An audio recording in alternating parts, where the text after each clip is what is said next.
Well, here we are, my dear viewers and listeners. 2,000 subscribers. Not bad. Not bad at all if I said so myself. I'm glad that this crazy idea of mine of YouTube channel somehow is working out. That so many people decided to become part of our community. And I hope our numbers will only grow in time. Some of you don't know it, but I'm writing stories since I was 12 years old. For over a decade now. My parents divorced, it wasn't pretty, and for the sake of my own sanity, I transformed my pain into writing. For years I was writing for only myself. Then I started posting in my native Polish language here and there. Then I decided to start writing in English, and now, after all those years, I'm getting paid for doing what I love. People say that if you love what you do, you don't really work a day in your life. And I can feel it with this ludicrous YouTube idea. I love doing this. Writing scripts, sharing ideas, recording and voicing different characters. I will tell you, it's one hell of a feeling. But enough of me reminiscing and mumbling. You came here for a 2K special after all. And seeing the success of my videos where I transported Tau Empire into the Star Wars galaxy in the prequel era, well, there was only one story I could write for you. Ladies, gentlemen, lizardmen, and everything in between and beyond. I give you a 2K special, a one-shot story, for now at least. The First Contact.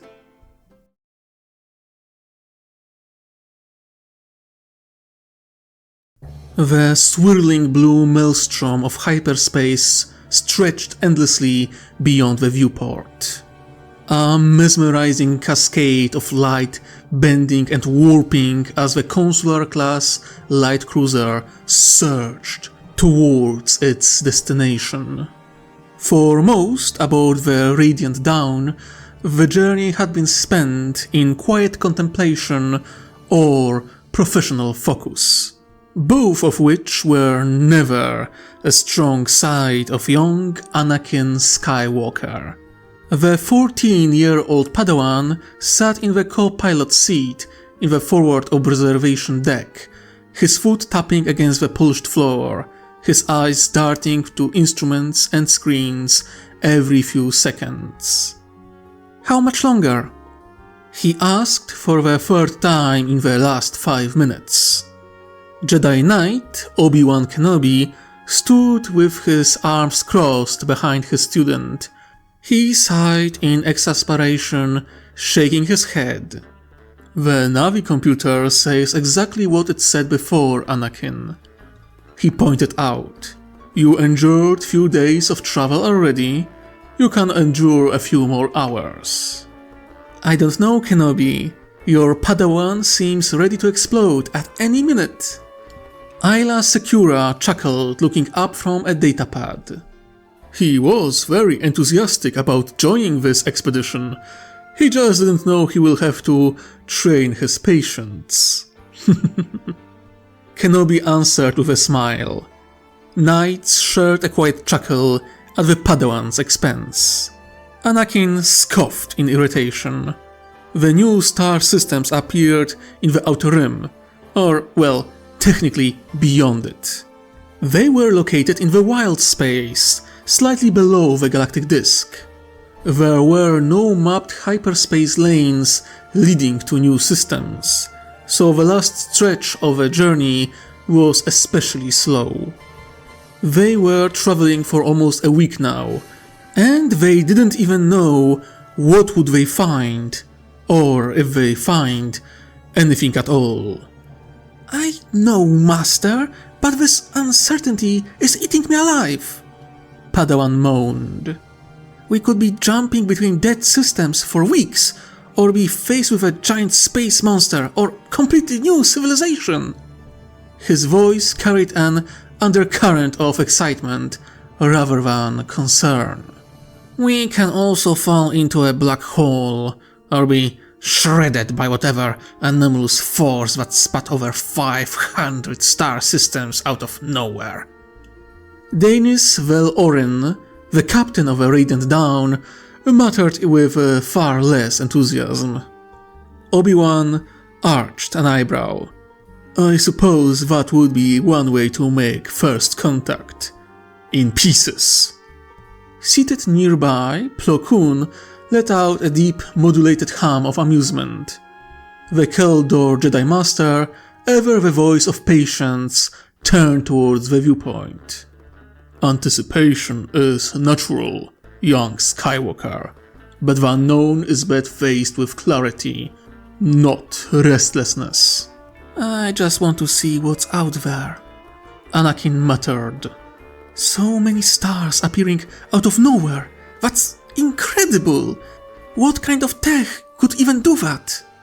Across the bridge, Republic intelligence officer, Arla Von, leaned over the sensor station.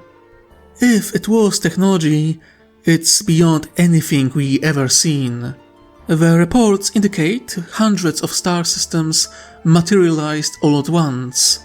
One moment there is an anomaly in the region that can't be analyzed by any instruments we have on hand. The next, the anomaly is gone, but our galaxy has few hundred more stars. She shook her head. That shouldn't be possible. Kakruk, the towering whipwit Jedi Master, rumbled in agreement. It defines reason. And yet, here we are. His large arms crossed over his chest. The Force moves strangely around these systems. Something is there, but it remains elusive. Remaining Jedi nodded their agreement. They all felt it. The oddness of those stars. An echo of sorts carried on the wind of the universe. Arla Von looked like she wanted to object, but she knew better than to question Jedi's intuition. More reason to be careful, Obi-Wan said. We don't know who or what we are dealing with. Arla Von nodded. That's why we have escorts. Radiant Dawn will exit first. Then Commander Tekkan's judicial fleet will move into formation behind us. No sudden moves, no miscommunication. Plo Koon exhaled through his mask. Let us hope the unknown greet us with the same caution. Anakin turned to stare at the sprawling tunnel of hyperspace.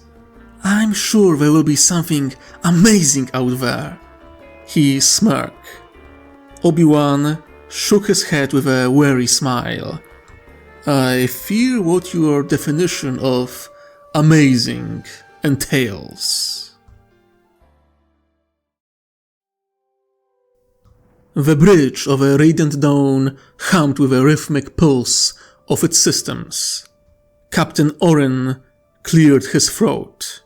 We are nearly there. I got confirmation from the rest of the fleet. We should be exiting in formation. Time to exit. Half a minute. Be ready for anything. Standing near the forward viewport, Anakin shifted impatiently, his arms crossed, his foot tapped against the Durasteel floor. Last 2 hours were a torture, but his patience, if one could call it that, was about to be rewarded. That didn't stop him from tapping his foot.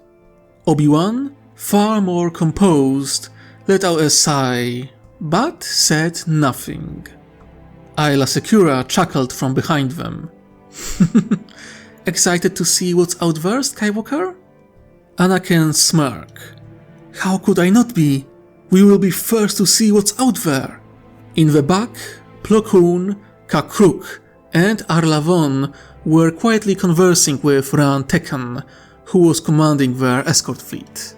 The safety of the mission rested on his shoulders, and the sheer magnitude of leading a fleet into uncharted space showed in his focused expression. Names and signatures of all vessels flickered on a display. This wasn't a standard survey mission after all. This fleet, the first to be sent into the region, consisted of no less but 24 vessels, led by modified Dreadnought-class heavy cruiser Judicator that acted as the flagship of the fleet. Judicator alone would be more than enough to scare off most pirates and other scum of the galaxy.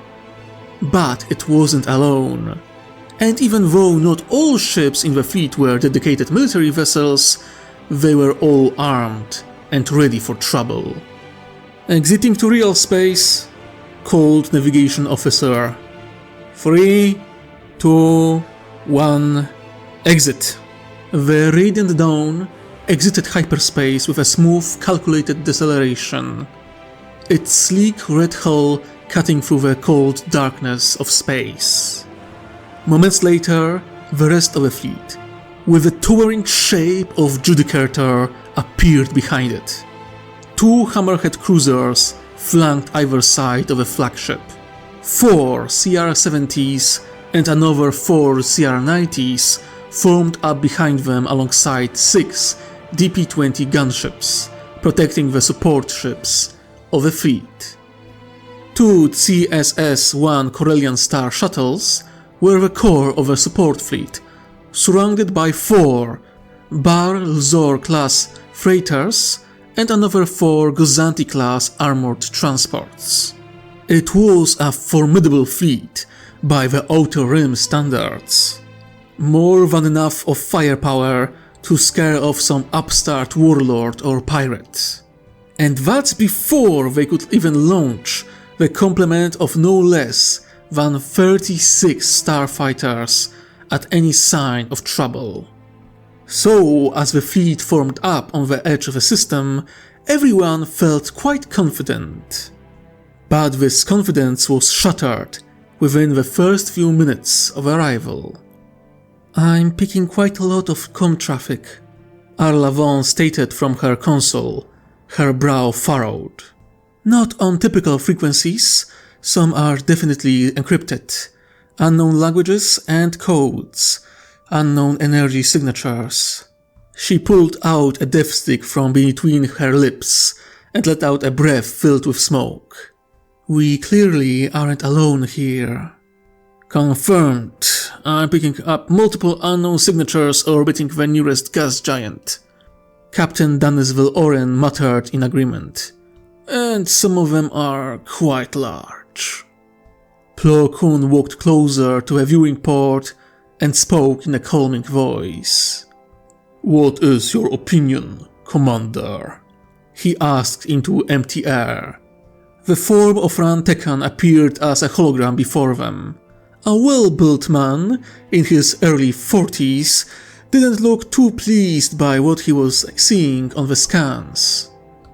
"Whoever they are, they didn't notice us just yet. I don't see any other signatures breaking off to investigate us, and I'm thankful for it. I see over a dozen of ships that dwarf my Judicator." "How much bigger?" Anakin asked by an impulse. Kenobi furrowed his brow in irritation, but before he could scold his student, Tekan answered.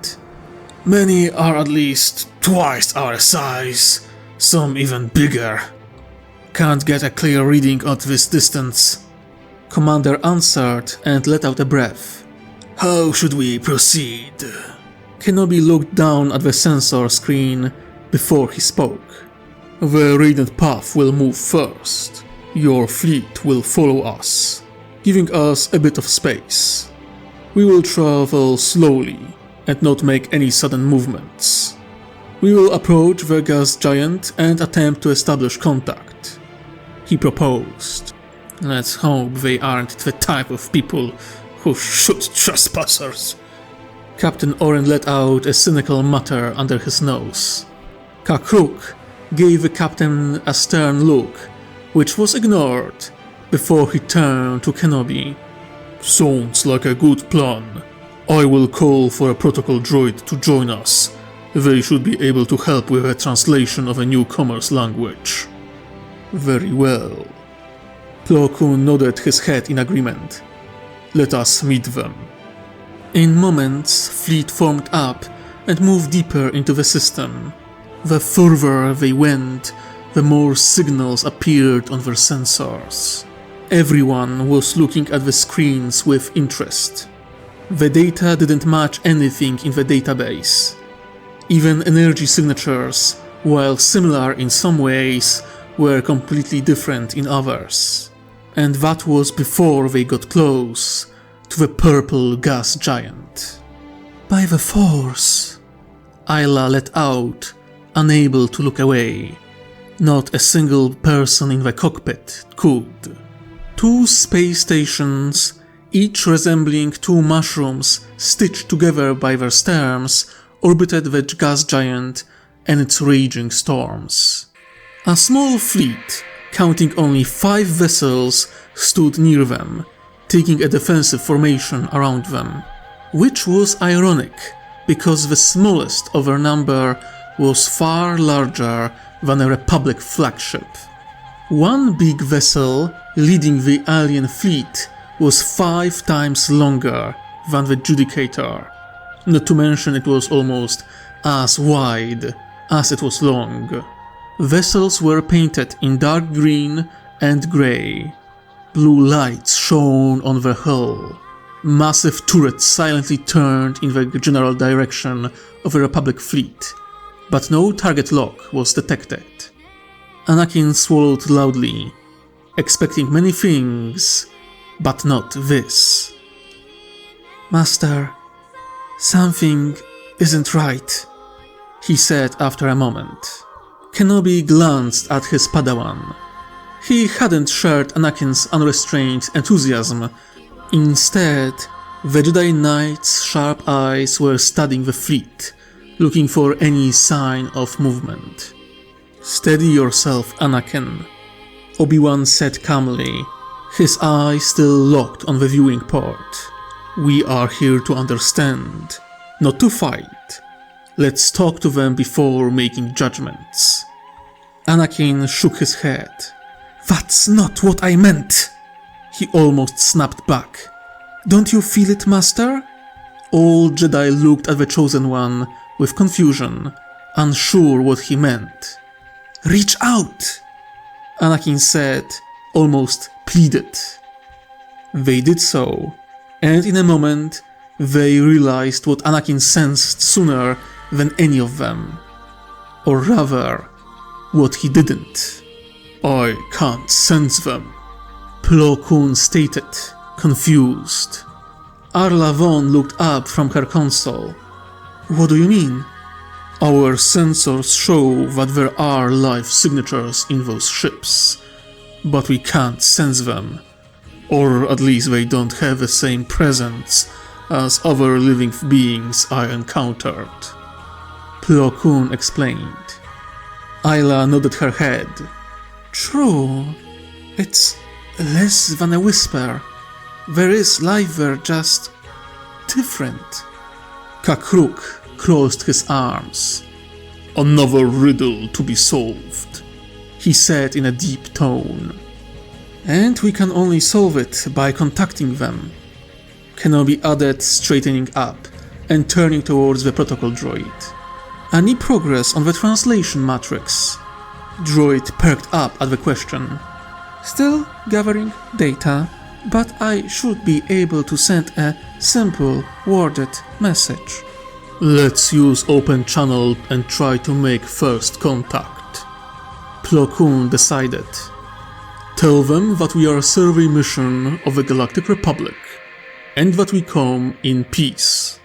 Protocol droid nodded, before connecting to the main console and sending the message. There was a moment of stillness as both fleets eyed each other. The tension in the air was palpable. The unknown fleet is attempting to establish a direct connection, Arla Vaughn said as something beeped on the console. On screen, Plo Koon commanded, and it was done in a second. What greeted them was an image of a humanoid alien with blue-grey skin and a strange breathing slit on her forehead in a Y shape. Alien was definitely a female, judging by her features. She wore green-blue robe with white highlights and white round hat. She was about to speak when her eyes widened the moment she noticed Kenobi and other humans in the cockpit. She cleared her throat and made a slight bow. Salve in nomine magni bonis, menum nomen est por el satia niatel, quis est vester propostim hic? She spoke in a strange language. The Republic delegation looked at each other in confusion, and then at the protocol droid. What did she say? Kenobi asked in a whisper. Unknown. This language doesn't match other unencrypted communications we picked up. The droid responded. Then why she is using this language? Ayla asked, crossing her arms while looking up at the unknown alien. She did seem to recoil when she saw you, Kakruk noted, looking at Kenobi. But why would she do that? Anakin asked, looking up at the massive Jedi with confusion written on his face. I'm sure we will find out in time, Plo Koon stated in a calming tone, before looking at the droid. Translate my words. After getting a nod, he turned towards the screen. We do not know the language you spoke just now, but our droid can learn yours, if you give them a chance. If you send us a translation matrix for your language, we will do the same in turn. Vaughn glanced at him and wrinkled her nose. Do we really want to do that? Ensuring that we understand each other is most important right now, Plo Koon countered, and Vaughn didn't try to argue. The alien seemed surprised by what she heard when translated words reached her. She then turned to someone beyond the scope of a camera and spoke in her native tongue, making a few signs with her hands. A moment later, a data package was received by a Republic vessel, and not long after, another package was sent back. It took moments for droid and drone minds to adapt new information into existing databases. And so, the next moment that diplomat spoke, they heard her words translated into Galactic Basic. Greetings, travelers. My name is Porel Satsia Niatel, but you can call me Silent Tide. I'm a member of a water caste and a diplomat of a Tau Empire. Her voice was smooth like silk. I bid you welcome in the name of a greater good. Vaughn raised an eyebrow. That sounds promising, she muttered, looking at Plo Koon. Kohtuya Porel Satsia Niatel, Ancient Jedi stated. I am Jedi Master Plo Koon of the Galactic Republic. We come in peace. The water caste gave him a perfect smile. I'm glad to hear that, Master Jedi. May I know what is the purpose of your arrival? We were sent by the Galactic Senate and Chancellor of the Galactic Republic to investigate the appearance of hundreds of star systems, Plo Koon explained. Our task was to survey those stars and establish contact with any new civilization that arrived with those systems. Watercast remained silent for a moment as if she was listening to something only she could hear before she spoke again. I see. In this case, I welcome you to the Sept of Furios. The Tau Empire welcomes you with open arms. We shall escort you to Furios Prime. Please, follow Eternal Accord. We will guide you to your destination. Kenobi didn't miss that she didn't specify what their destination would be, and he wasn't the only one. And where is that destination? Kakruk asked with a slightly tilted head. Tiova Kalis, capital city of a Sept. The high dignitaries will welcome you there, she reassured in a calm voice. As she spoke, the biggest of the vessels started to move, two smaller ships breaking from the formation and following behind it. Please, follow us, Silent Tide said in a melodic tone. Orin glanced at Plo Koon and got a nod of confirmation as a response. The captain of the diplomatic ship scoffed, but said nothing, keeping his cynicism to himself for once. Commander Tekken, follow us. Plo Koon turned to the hologram. Acknowledge, sir. Middle-aged man nodded, and moments later, the entire fleet followed behind the radiant dawn that was following the massive shape of Eternal Accord. Kenobi turned to the screen, where the channel to the diplomat was still open, and for as sweet her voice was, her smile didn't fully reach her eyes when looking at him. If I may, Porel Satsia Nyatel, my name is Obi-Wan Kenobi, Jedi Knight of the Republic. Can you tell me why did you use that strange language when seeing me? He asked. Watercast diplomat tilted her head slightly. It was my understanding that Gothic was the language of humans. Everyone on Radiant Dawn looked at each other in confusion. What is Gothic? Anakin asked after a moment. It's the language of the Imperium of Man, Silent Tide said, similarly confused by the reaction. The Jedi looked at each other, still clearly confused. Arlavon cleared her throat. I studied Republic history and never heard of any Imperium of Man. I do not believe such state ever existed in the Sky River galaxy. Watercast blinked, struggling to keep her shock and disbelief before composing herself. I see. And you never heard of a God Emperor of Mankind?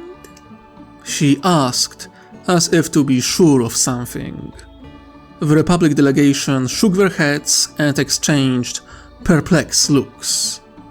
Never heard of a guy, Ayla stated firmly. Sounds like a self-entitled asshole. Denis Velorin muttered quietly. I see. Nyatel said after a moment, rubbing her chin. It seems there will be much to speak of. She trailed off, clearly deep in thought.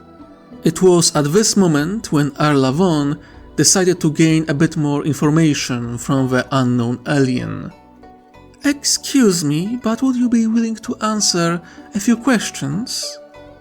She asked, crushing the death stick under her boot. Nyatel smiled. Of course. How is it possible that you recognized us as humans? She asked. I'm quite certain the Republic never had contact with your empire. Currently, I don't have a satisfying answer to this query.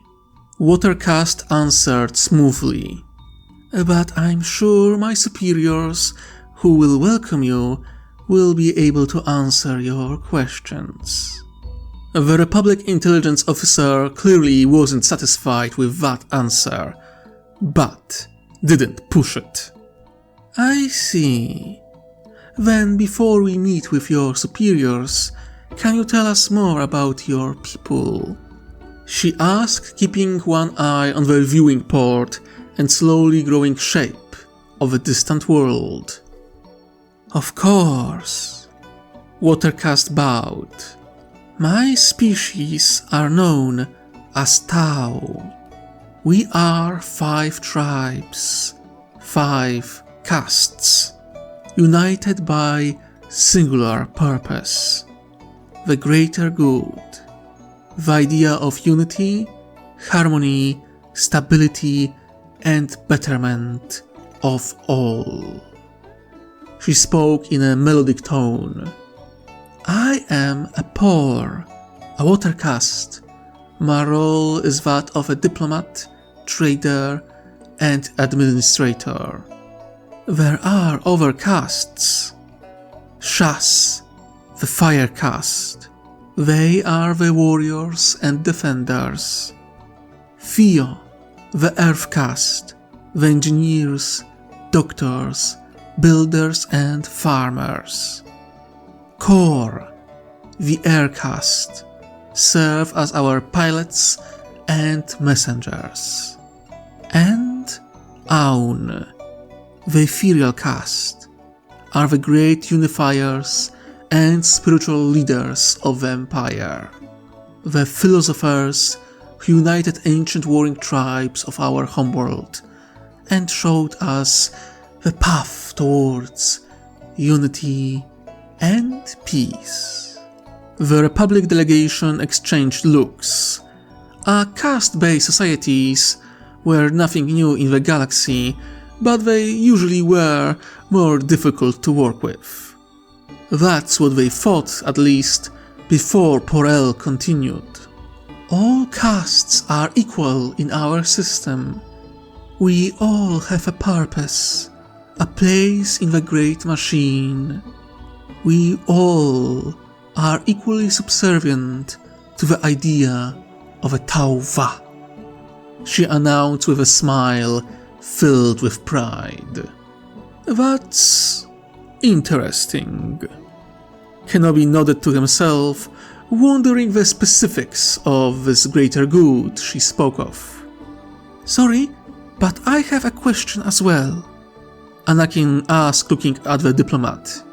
You said that Por is the name of a water caste, but you have Por in your name as well, he noted. Very perceptive. Silent Tide smiled. Yes, my full name is Porel Satsia Niatel. Por is my caste. L is my rank.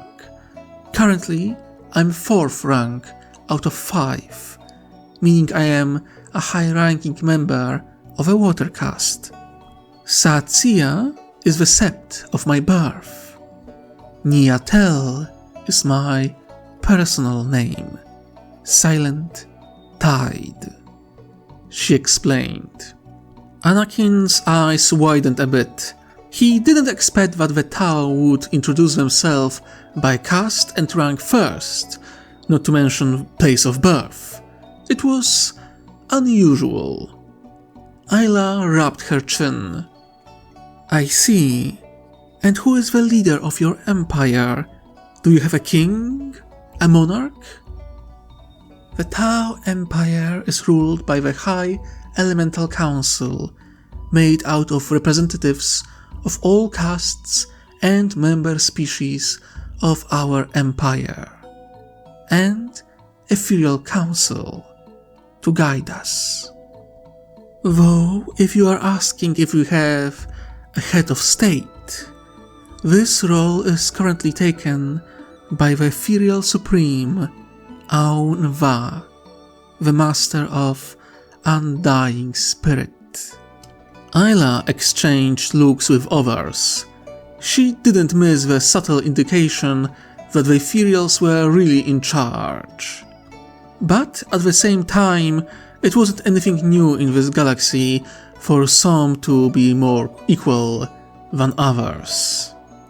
When we reach Furios, you will meet with a local ruling council, Watercast added after a moment before looking to the side.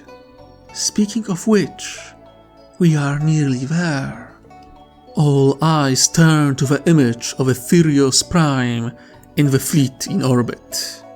Anakin's eyes widened as he saw a massive shape of nothing less but an orbital city.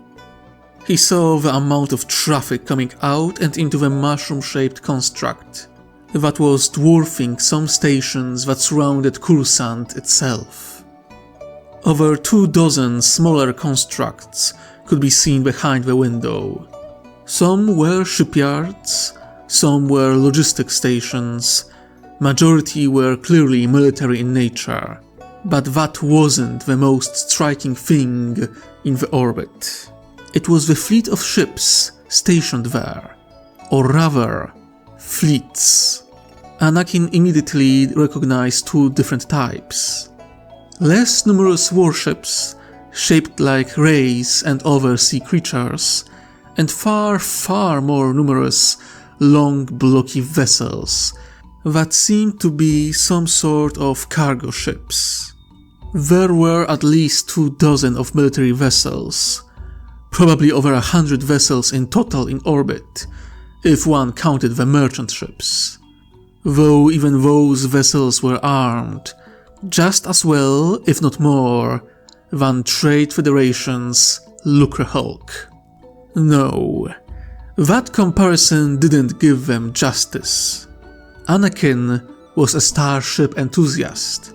He knew of impressive creations of quad drive yards, the Mandator 1 and Praetor-class battlecruiser. He even had a chance to see them with his own eyes during one of the missions with his master. He remembered the awe he felt seeing those titans. The same awe he felt now. His eyes grew as wide as saucers as they passed near one of long behemoths. It was hard to judge their size by eye alone, but Anakin guessed they were only slightly smaller than the marvels of engineering created by Kuat. In fact, there were many ships out there that could be classified as dreadnoughts or battlecruisers. Many of them resembling the Eternal Accord they were following right now. It was hard to comprehend. This was the first system of this Tau Empire they encountered, and they just had a handful of dreadnoughts hanging around as if it was no big deal. Wow, he muttered to himself, awed by the size of the Tau vessels. He wasn't the only one taken aback by the naval might on display. There wasn't a person there who didn't eye the gigantic vessels with quiet worry. I'm counting 11 dreadnoughts in the system, 22 battlecruisers and 70 star destroyers. Ran Tekan said with a slight tremble to his voice. By the core, it's an entire flotilla. He turned to the image of a watercast. Why would your empire need that many warships? Silent Tide tilted her head, as if not fully understanding the question, before answering. It is not my sphere to speak of the needs of the aircast, but let's just say that where we came from, those vessels are a necessity. The watercast seemed to be only partly deaf to how ominous that statement was. Everything will be explained in time. But now, I welcome you to Furios Prime. You shall be guided to the surface shortly. On that note, The screen went dark as the connection was cut. The members of the delegation looked at each other before Plo Koon spoke. Let's follow their instructions and find out what are the intentions of this Tau Empire.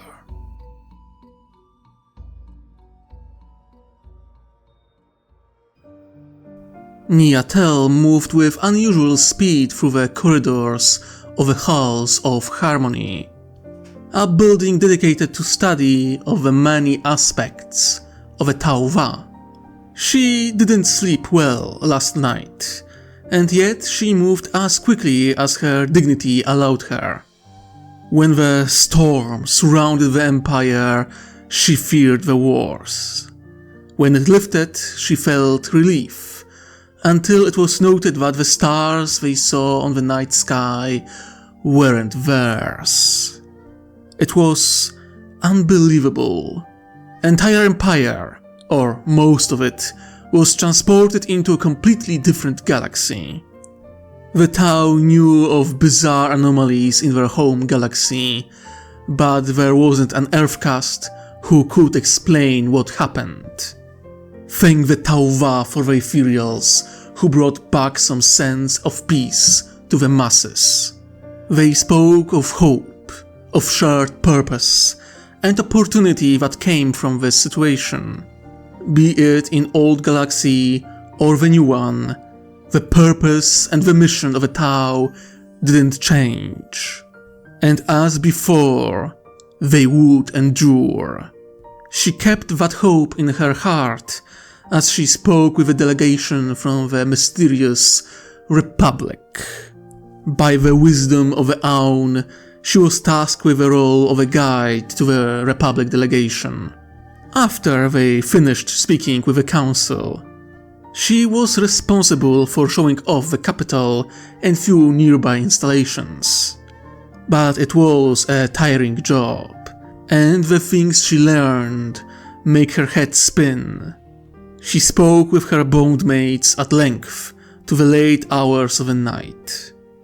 Then in the morning the summons came, ones she couldn't ignore in any way, shape or form.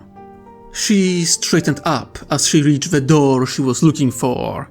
She let out a big breath and stepped in. 6 other people were already present. A fireblade of a firecast was standing at attention on the left side of the room, a helmet and modified pulse carbine hanging by his side. His face was one of scars and time. His left eye, while looking like flesh and blood at the first glance, was a cybernetic. She recognized the warrior. She made a handful of propaganda videos using his name.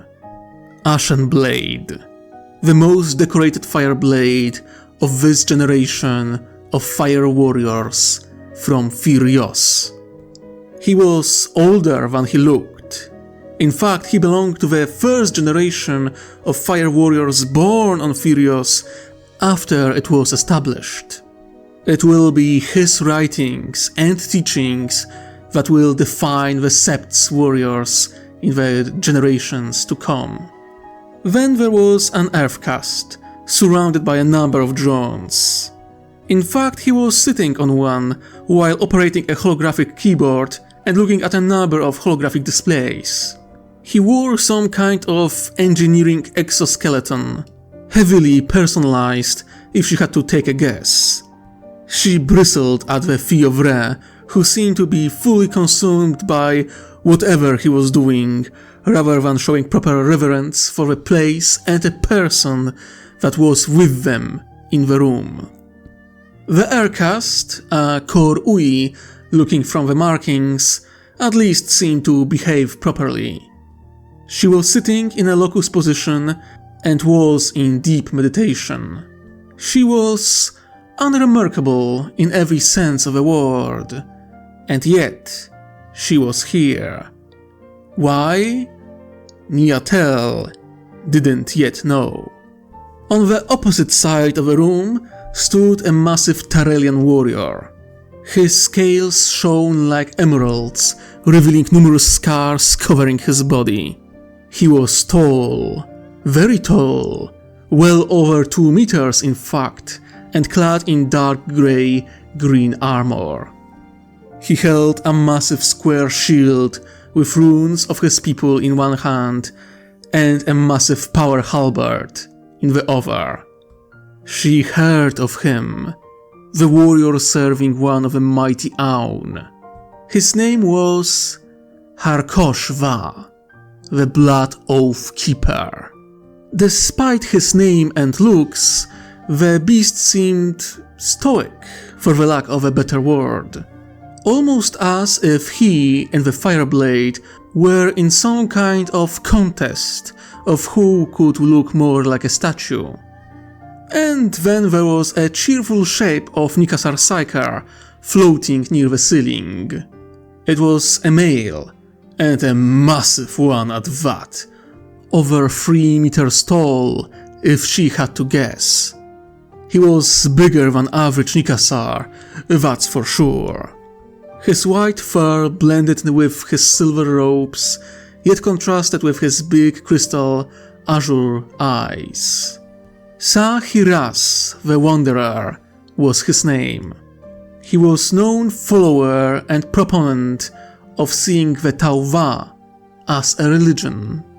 She felt something touch her mind, a passing presence, almost as if it was a reassuring hand on her shoulder. The mind science, she knew. The Nikasar were adept at it. She didn't fully appreciate the Wanderer and his interpretation of a Tauva, but she didn't doubt his loyalty. He wouldn't be chosen if there was any doubt at all.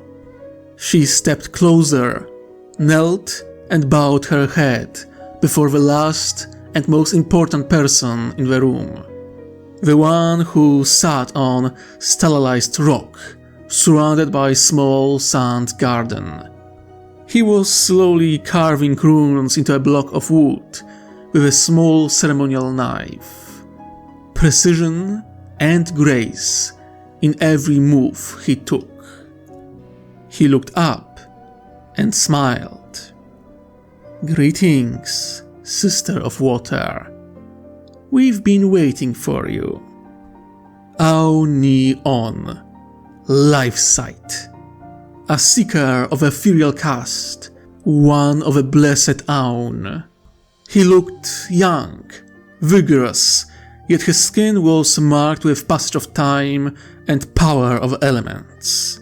He wasn't pristine like some other ethereals she had the honor to see. No, there was a note of brutality to him. His green-grey robes were old. He clearly was using them for quite some time. There were stitches here and there, strange runes and talismans, even hidden pieces of armor, if she wasn't mistaken. A ceremonial blade staff laid in the sand below him, the symbol of his authority. Silent Tide made a sign of awaiting student before speaking. "I came as quickly as I could, mighty Aun. I apologize for the delay." "There was no delay, Sister of Water.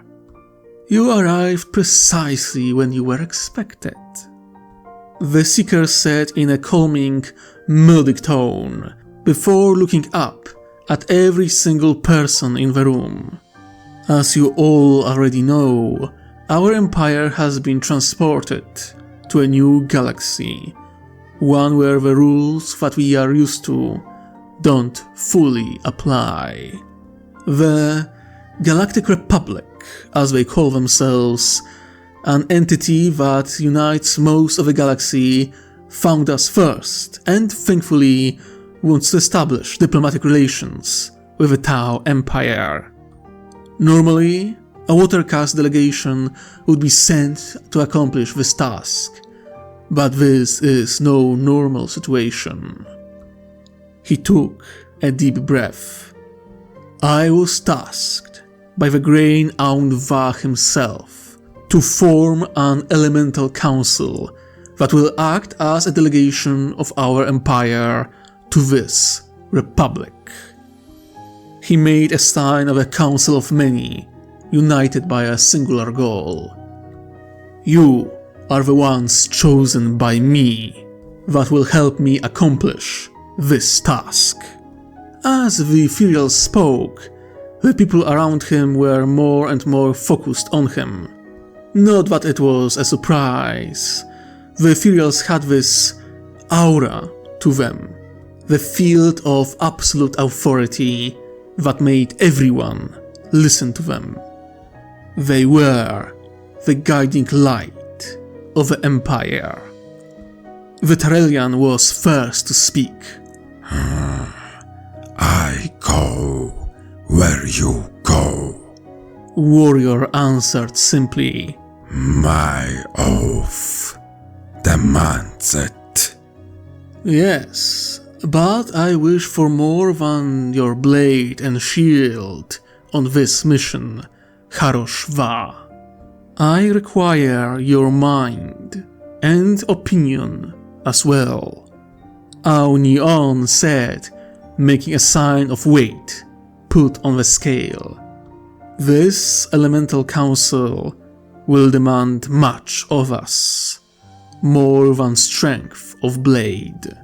Be it strength of blade or mind, I do not falter. I go where you go. Such was the oath made in blood, the oath that I shall keep.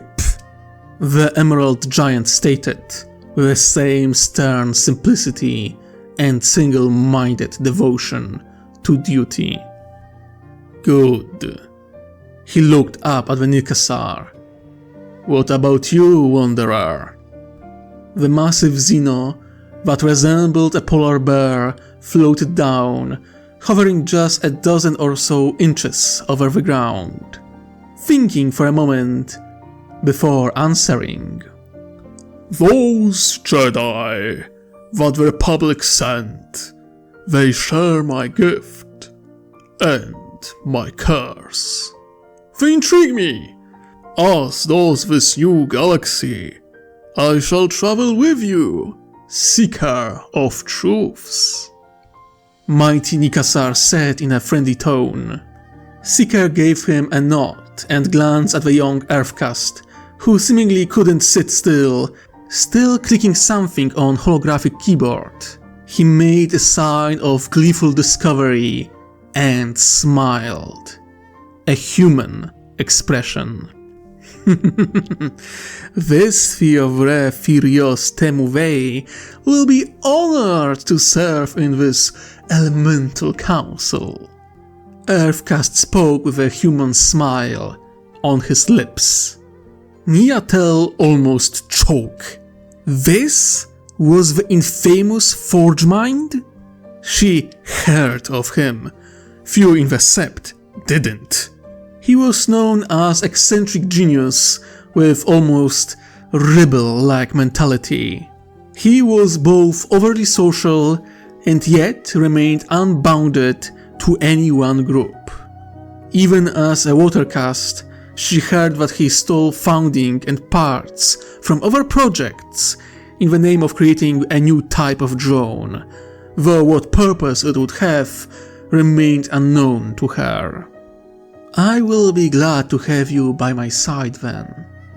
Seeker turned his gaze to Ashen Blade. I will serve by your side, wise Lifesight. My blade will serve this council. Firecast responded with a voice made of steel, making a sign of righteous blade. Then the Ethereal turned to her and made a sign of awaiting teacher. She signed back with a gesture of unworthy yet eager student. I would be honored to serve by your side, mighty Aun. My voice belongs to the council. She announced, straightening up with pride. At the end, Ethereal turned to the still meditating Aircast. She was young, youngest of a group, if Silent Tide was to take a guess. A mere Kor Ui. But if she was chosen by the Seeker, she had to be good. This Kor Ui Ximien Tor Eya will be honored to serve this council. The Aircast spoke in a quiet tone. Silent Tide tilted her head slightly. So the young Aircast wasn't from Furios, but neighboring Ximien Sept. Not that Niatel was in position to criticize this. She was from Satsia, after all. Tor Eya, Far Horizon. Not bad name for a sister of air. No matter, her origins were of little consequence. They were all part of the same council now. She was in no position to argue with the will of the Aun. Our task, my friends, is monumental. Aun began in a melodic tone. We are in the new galaxy, new reality. Those stars don't belong to us. Not yet. He made a sign of unavoidable destiny. Our task will be to study this galactic republic, to judge their strengths and weaknesses. Equally important is the task of establishing positive diplomatic relations with the superpower that held a position of hegemon for at least 1,000 years, if words of a Jedi are to be believed. He looked at his council. What is your current opinion of them?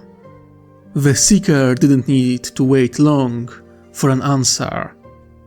Their fleet wasn't too impressive, Far Horizon noted, speaking in a quiet tone. I know they said they are a survey team, but even then, there wasn't even one vessel that could be considered an escort class among them. What few soldiers stepped out of these ships weren't too impressive either. Ashen Blade added, signing with his agreement with Far Horizon. They remind me of low-quality guardsmen. They aren't like Cadian shock troops or Brimlock dragoons. That much is certain. They were commanded by the Jedi, even though they were from completely different organizations. Everyone was deferring to them. The massive Nikasar chuckled. From what I observed from afar, they admire them.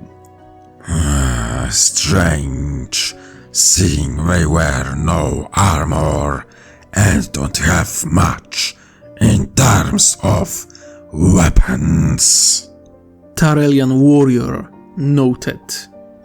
Not true! Forgemind smiled mischievously. Oh, they are armed. The scans showed that every Jedi carries a small tube-like device. From what I've managed to gather, those are fusion blades, but small enough to be carried by an individual. I didn't see any batteries nor energy packs. How do they keep them powered? Harkoshva asked. That's, my scaly friend, is something I would very much like to find out for myself. Earthcast chuckled. The same goes for their solution for the faster-than-light travel.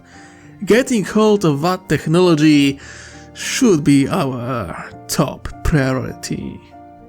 Seeing that they seek peaceful coexistence, I am sure we will be able to establish a positive relations and get as much information and technology out of them as possible. Niatel smiled towards Temuvei. Whoa, I must say, the most intriguing thing about this galaxy is that the Gwella exists here as well. The rest of the council nodded their agreement. Truly, this was one of the biggest mysteries of this new galaxy. Indeed. The Seeker nodded his head and made a sign of 2 mirrors. A great mystery, but also something that will have to be explained to the Republic. Many Gwella call Tau Empire their home. We must make sure that there won't be any confusion regarding origins of human population in Tau Empire, he stated firmly. That's why I contacted rogue trader Francesca Dominica Blackthorn to lend me 2 of her retinue to this council. I was hoping for them to be with us here now, but apparently one of them decided to sneak out and go on a little unauthorized adventure, and the other is currently in pursuit.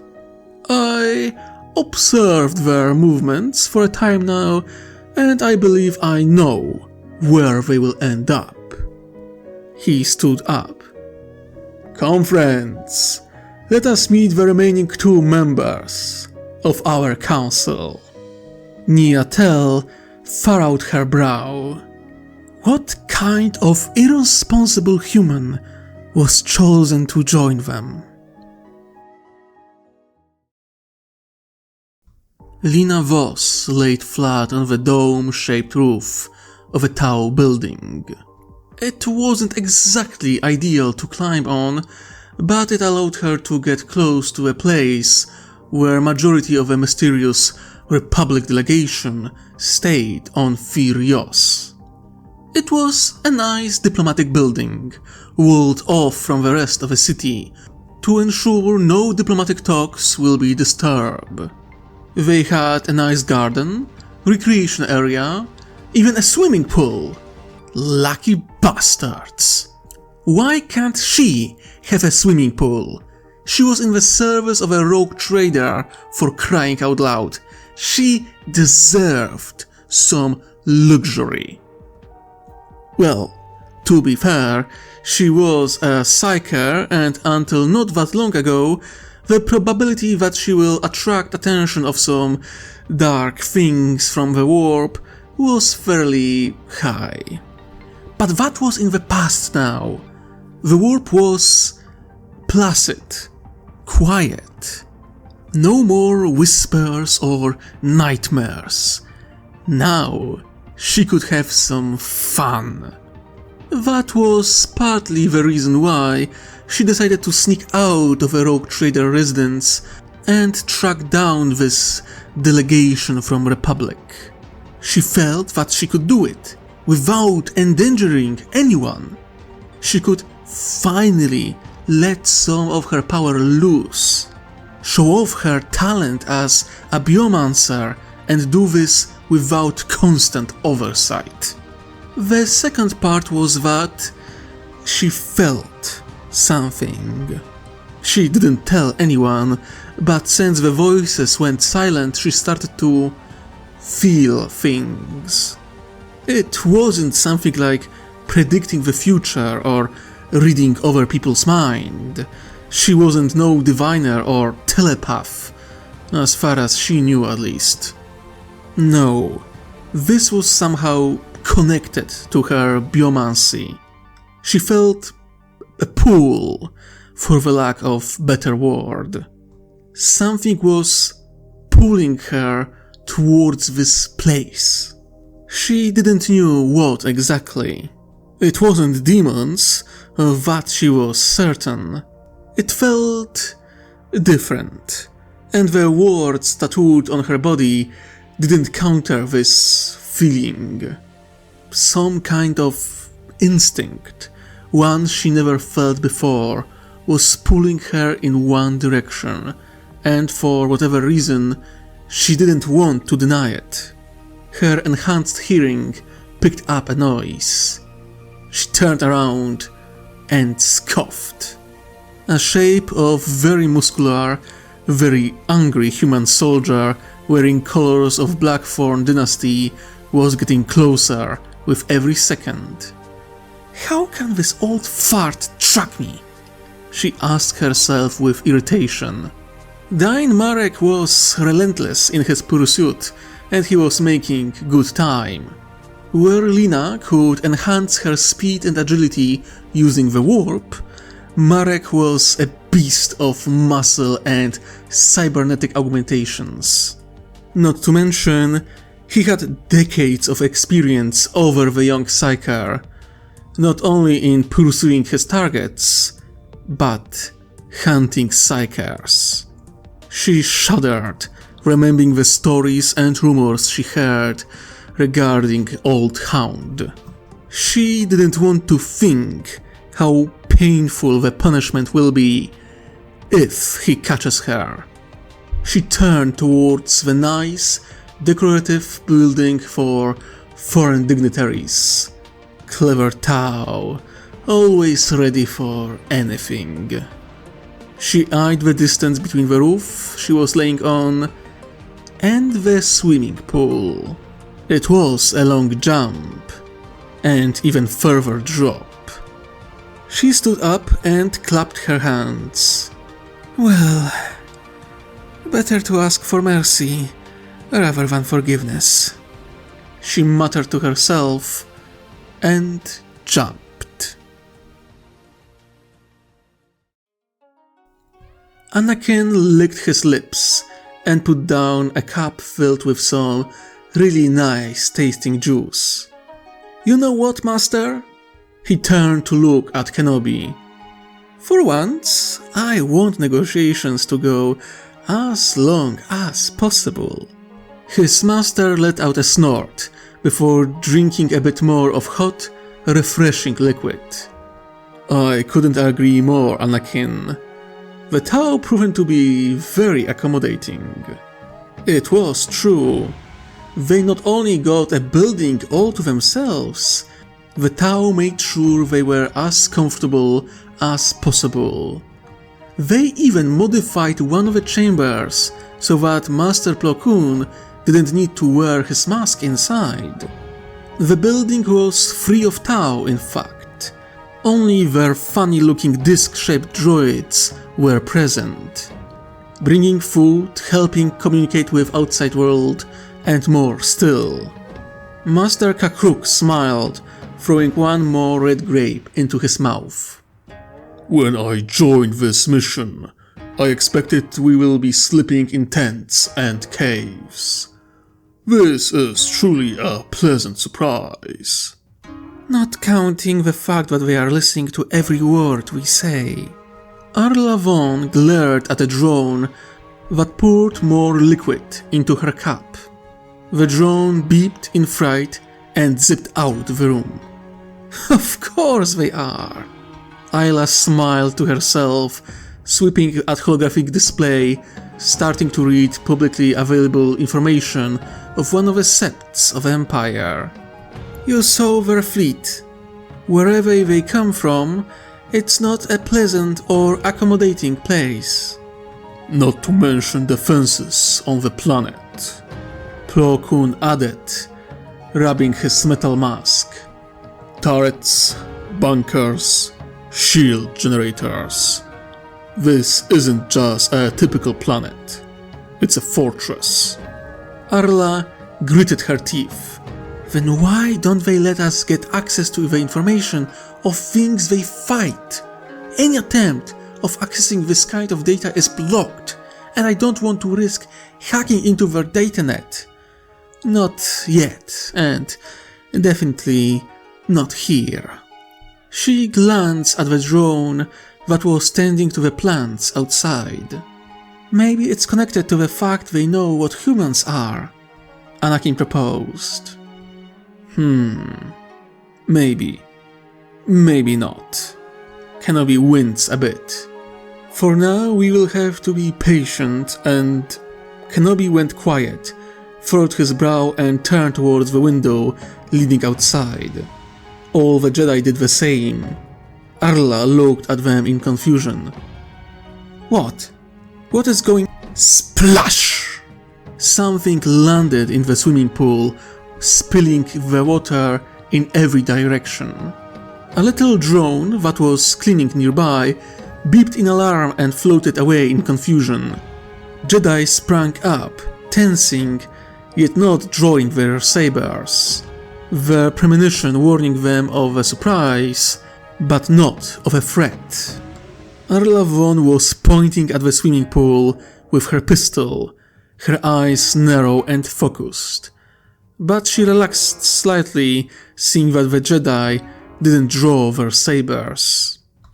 Anakin was ready for anything.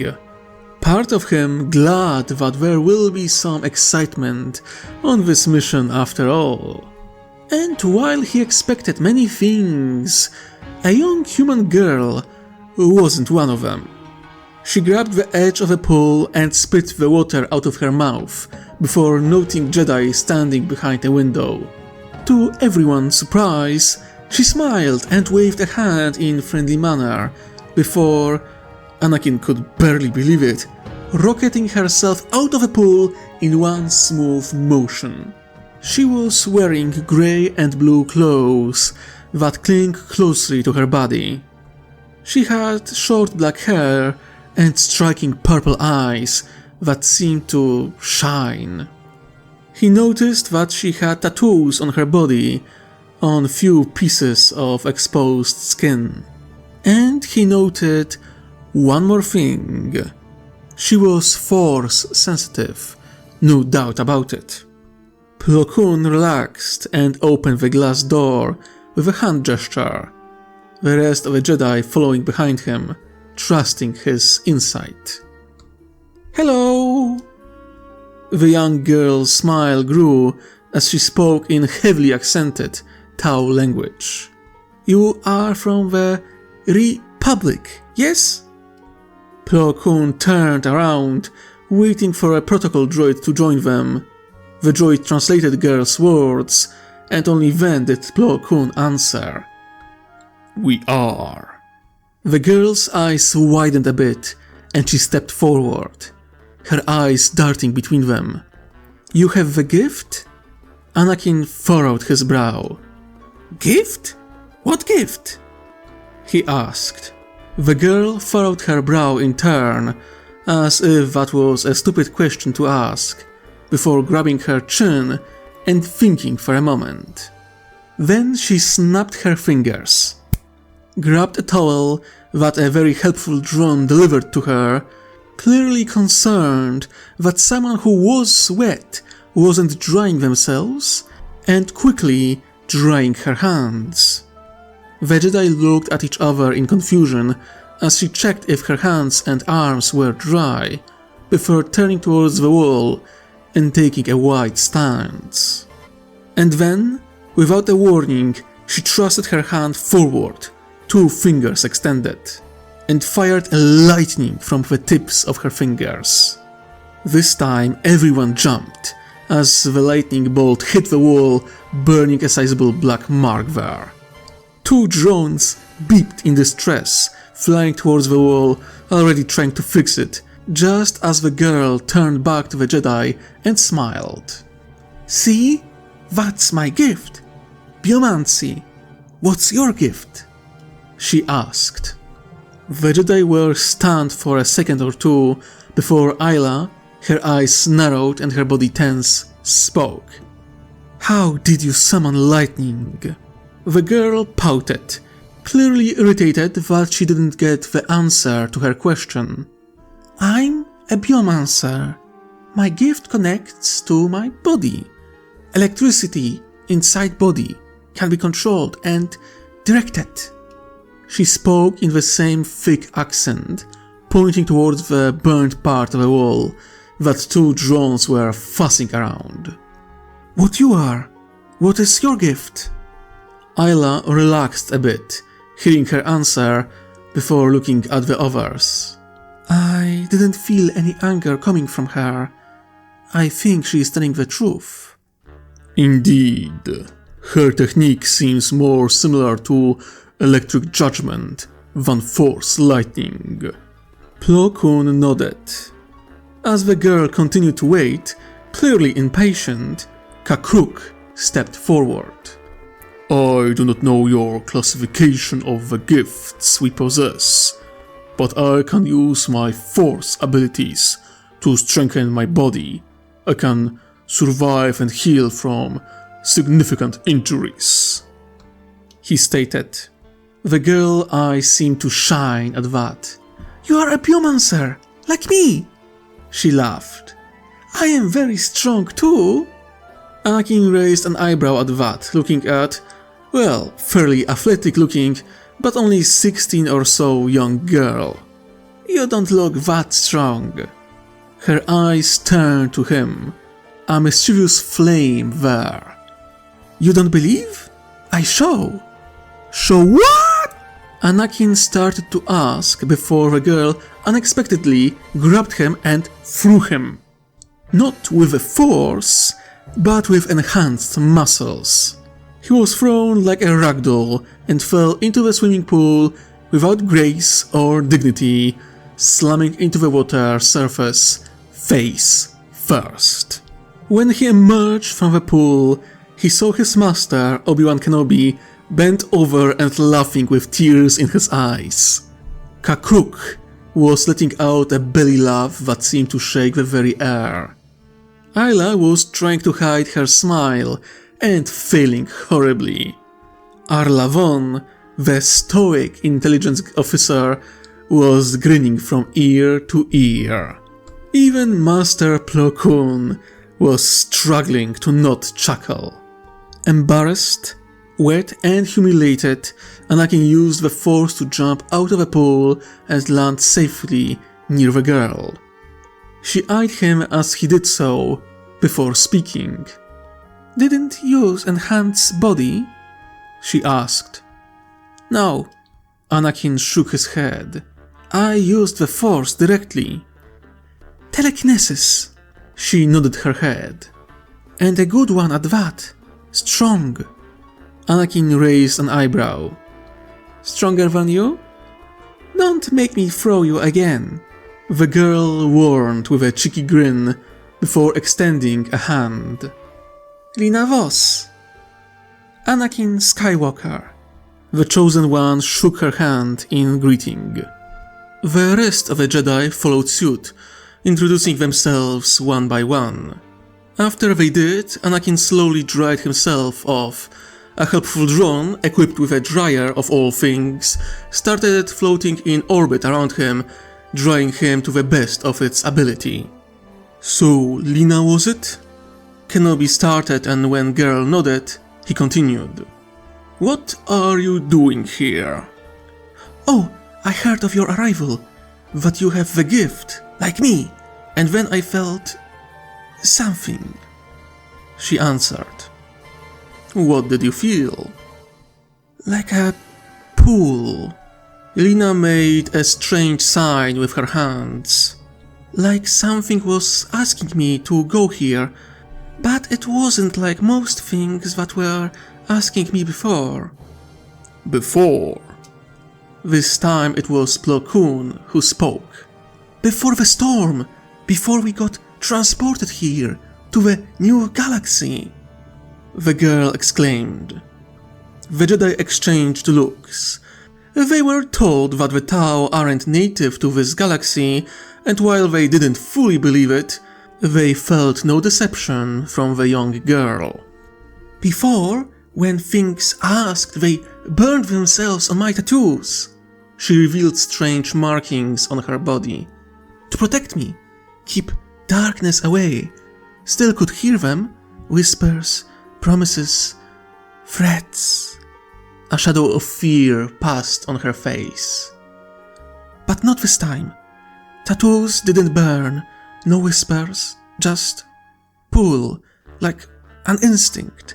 I need to go somewhere. She tried to explain. And it brought me here. Wasn't easy. How so? Anakin asked, feeling that he was at least partly less wet than a few moments before. I had to escape my... The girl started when sudden premonition hit all the Jedi present. Moments later, a dark shape jumped over the wall and crushed one of the drones, separating it on its way down. All eyes turned to an armored and armed human figure. It was a man. A human. He wore unusual and clearly heavily modified armor, painted black and blue. His left arm was mechanical cybernetic, made of dark black metal. He was armed, very well armed.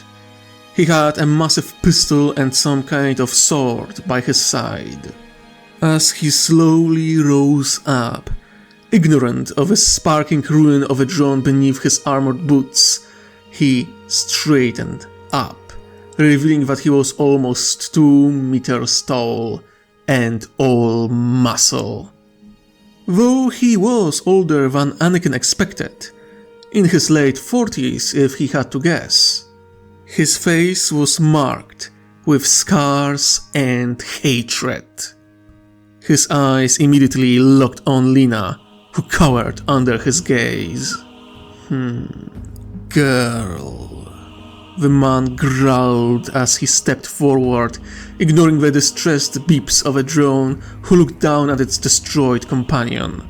You have some nerve to sneak out, run away from me all day, damage my combeat with that stone throw, and then make unauthorized contact with the unknown force. His hands rested on the weapons. Give me one good reason why I shouldn't shoot you. At those words, Jedi did grab their sabers, but didn't activate them. This man was a threat, but not to them. His anger was solely focused on Lina, and Lina was afraid of him to her core. Which was surprising to Anakin. The man felt dangerous, but he was no force user. I'm sure we can resolve this situation without violence. Obi-Wan Kenobi, ever the negotiator, stepped forward, imposing himself between the man and Lina. Warrior's eyes narrowed as his attention moved from his target to Kenobi. This doesn't concern you, Jedi. Step away from the girl. It is my task to retrieve and punish her. His hands grabbed his weapons more firmly. I will do so. If I do it stepping over grass or your bodies is up to you. Anakin felt a chill run down his spine. This man wasn't bluffing. He was confident enough to look at no less than 5 Jedi and say that with confidence. We have diplomatic immunity, Kenobi said, his stance changing in such a way that he could get a hold of his lightsaber in a blink of an eye. Man grunted, with something that approached amusement. As far as I am concerned, you'll lose it the moment you try to keep what belongs to my mistress away from her. He growled. Anakin's blood turned from ice to lava as rage flared within him. Belongs? You mean to say that Lina is a slave? The man turned his eyes to Anakin and shook his head. Slave? No. Servant? Yes, was his simple response. And such practices are tolerated within Tau Empire? Plo Koon asked, clearly intrigued. The man snorted.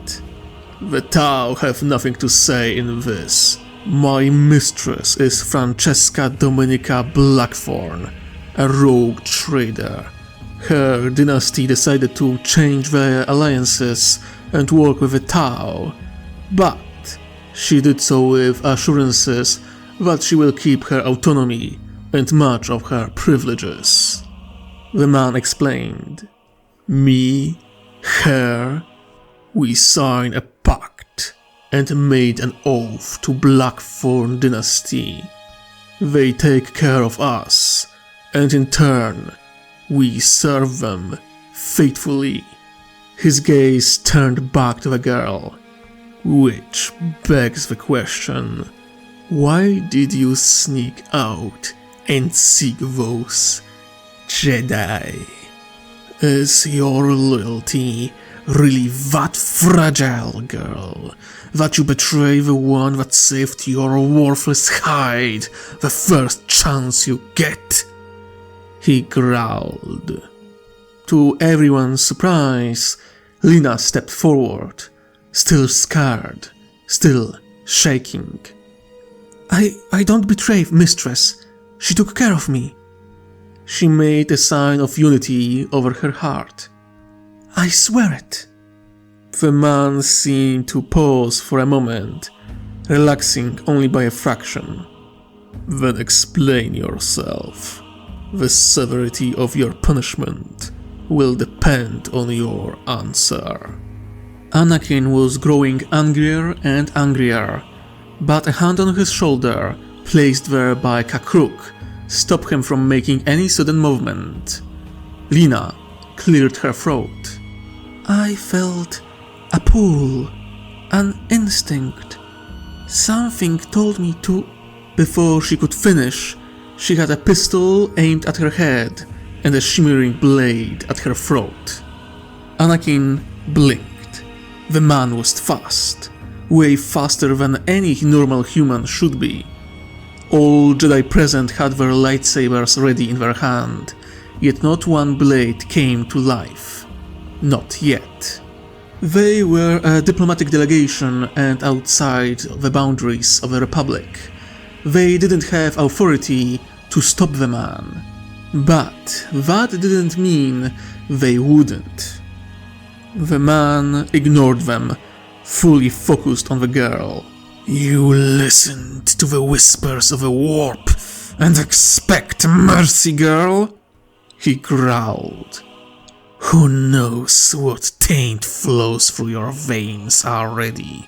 What seed of corruption was placed within your mind? I killed witches for less. It wasn't darkness, the girl protested. The tattoos didn't react to it, not one bit. We are in the new galaxy, you idiot! How can you be sure that the corruption doesn't take a different form here? He spat in anger. Corruption? Plo Koon asked. What are you talking about? The man's eyes narrowed as he looked at the Jedi. You are a psyker, and you know not of a corruption? Ha! Either you are as ignorant as those wind whisperers I massacred 3 decades ago, or you are corrupted already, even if you don't show it outwardly. But that's no proof of innocence. Not to me. You massacred Force sensitives? Kakruk asked, his eyes narrowing, his muscles bulging as he tensed. Is that what they call psychers in these parts? Man asked with a raised eyebrow. Yes, I did. Better to slaughter a bunch of untrained, unsanctioned psychers than let them turn into monsters, or summon them instead. Jedi looked at each other with concerned looks before Plo Koon spoke. The Jedi Order serves the light side of the Force. We stand against the darkness and corruption. Light side? Man chuckled. Oh, you poor fool. There is no light side of a warp. It's all darkness, horror, and corruption. He spat. Only psychers who understand that fact can be allowed to live. His eyes turned to Lina, and you have forgotten that lesson. You let the warp to guide you. You let the corruption in because of your stupidity. He leaned in closer. In the name of a Blackthorn dynasty, and for the sake of peace and stability, I sentence you to... Anakin tensed, ready to jump forward and save Lina from this madman, when a new voice reached them. That won't be necessary, Sir Marek, the newcomer stated. Lower your weapons. Anakin turned only to see a male Tau. He wore well-made robes and held a bladed staff in his hand. His eyes were full of kindness, yet aura of authority surrounded him. 4 more Tau stood beside him, as well as something that resembled an oversized Trandoshan and a floating bear that was force-sensitive? The floating alien turned his gaze towards Anakin and briefly touched him with his mind. Few images, mostly of beautiful void, flashed between Anakin's eyes. Marek, the man who was threatening Lina, scowled at the sight of them and was about to speak before a drone floated to him and displayed a hologram text before his eyes. He read it once, twice, spat on the ground, and withdrew his weapons. Lina taking a big breath, not trying to hide her relief. She turned to the ethereal, recognizing the characteristic gem-like element in his forehead, and bowed deeply. Marek straightened up and gave a short nod. Are you sure of this, wise Seeker Lifesight? The man asked, a scowl of disgust on his face. The girl is touched by the... He started, but the Nikasar cut him off. Untainted by the warp, the massive alien said in a calming tone. No seed of corruption is in her body. I can see it, he assured. Marek seemed surprised at that, but seeing the marking and rank of a Xenopsyker, he didn't argue. He had more authority than him in those matters. Even so, the girl is inexperienced. He started to argue again, only for the Seeker to cut him off this time. Talented, insightful, communicative, and most importantly, kind. The Seeker's eyes bore into the human warrior. Despite all the hard training and abuse she experienced as a Psyker. The man grimaced, but didn't deny the ethereal, who turned towards the Jedi and smiled. Greetings, representatives of the Republic. My name is Aun-Ni-On, but you can call me Lifesight. I am a member of Ethereal Caste and the head of this elemental council. He gestured towards his companions.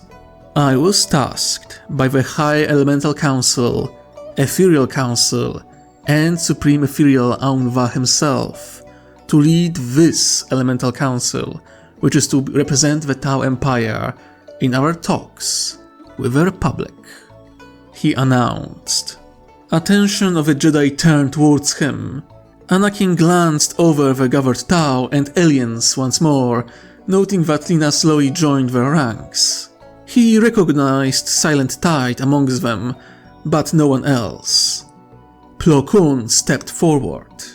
Can I assume that the Council will speak with the authority of the Tau Empire? He asked. Yes, you are correct, Master Jedi. The Seeker smiled.